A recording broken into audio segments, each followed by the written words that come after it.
Gentlemen, I give you FST.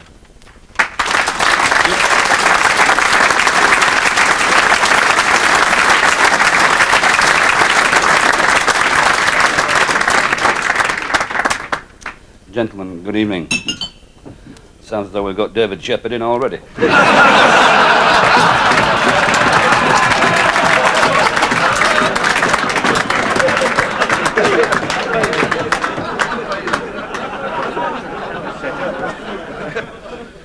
Of course, I love the great game of cricket. I always have done. I've been in it now for 30-odd years, since I was a little boy bowling at a dustbin lid. And I really enjoyed it, because I think it is the greatest game that's ever been invented.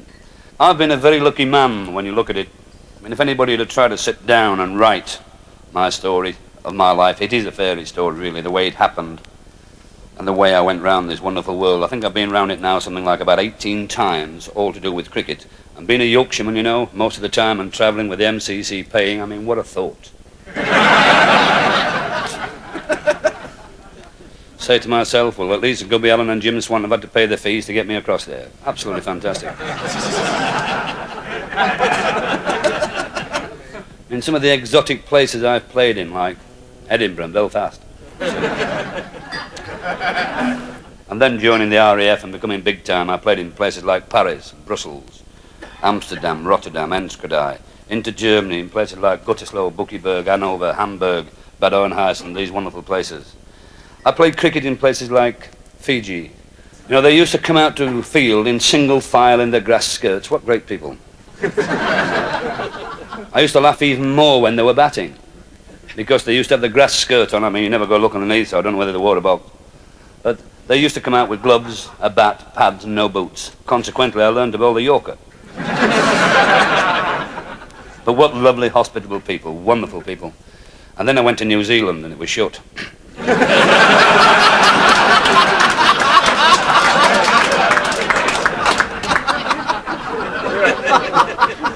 But what nice people when they come out and they say things to you like, what's it like back home, meaning the great country that we are privileged to live in. Then to Singapore, no, to Australia, absolutely fantastic Australia, a challenge. And I love a challenge, and the Australians give you one. You know, there's 9 different species of sharks after you that's before you get in the water.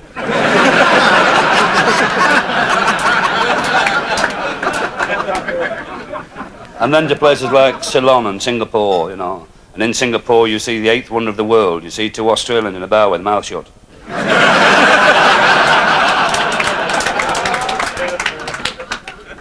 And then you go to India once.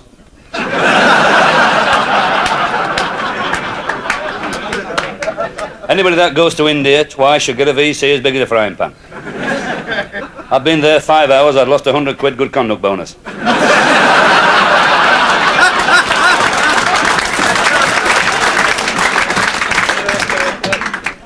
Said, we don't get the crowds we used to get, Fred. I said, there's no wonder, they're all in Bradford and Leicester.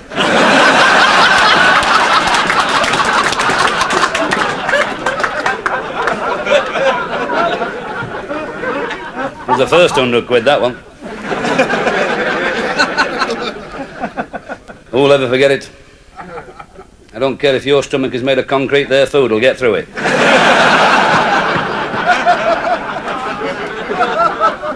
Two weeks in India, you walk around with the cheeks of your ass so tight together you couldn't get a tram ticket up it.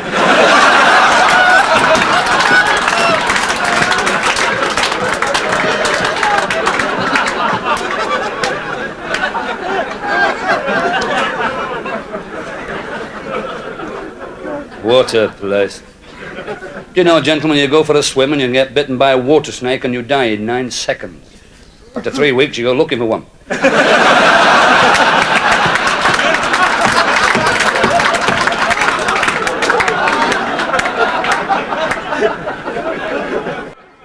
1933, England were playing India in a test match at Brabourne Stadium, Bombay, under the captaincy of the Lord Lionel Tennyson.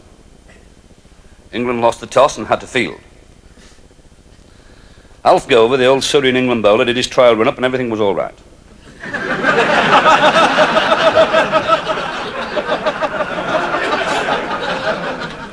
The field was set. The Indian batsman took guard. The umpire said, play. Alf Gover set off.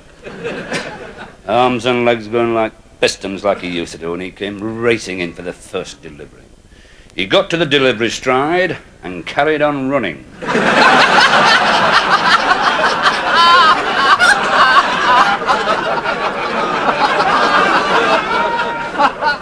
Straight down the wicket, past the startled batsman at the striking end. Between first slip and wicket keeper, gathering pace as he went. Brushed third man to one side and vanished into the pavilion. After a couple of minutes, the Lord Tennyson made a decision as to the whereabouts of Gover. He arrived in the dressing room shouting, "Gover, Gover, where are you?" Well, I said, "I'm here, sir." He said, "Where's here?" I said, "In the house, sir."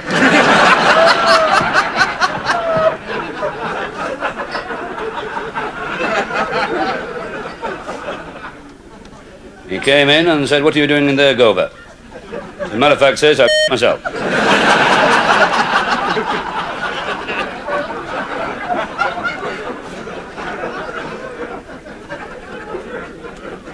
"Oh dear," he said, "could we have the ball back? We'd like to get on with the game." You know, in my time, there was an old umpire called Alec Skelding. And Alec, what a character. When he died, the game lost a lot. A big hole appeared in it. What a character. He was a great bowler in the 20s and just before the First World War with Leicestershire. And people, the odd person you still meet who's living, talk about him who saw him bowl and say what he was. And he became a first-class umpire. He made so many mistakes for both sides, the captains used to give him full marks. We loved him. We called him Uncle Doc Skelding.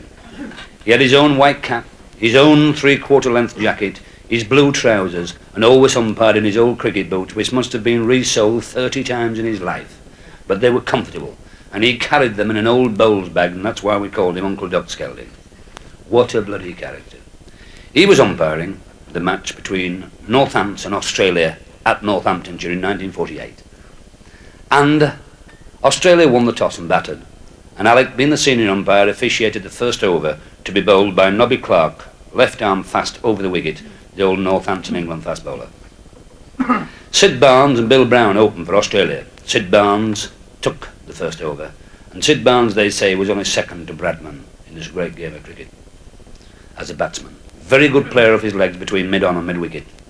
And he was ready. Alec had given him his guard, and Alec said play. And Nobby Clark set off and bowled. And about the fifth ball, it pitched about off stump, swung back in very late. Sid Barnes, playing it through mid-wicket, missed it, being square on, hit him on the pads, and they do say Alec Skelding appealed as well as the bowler.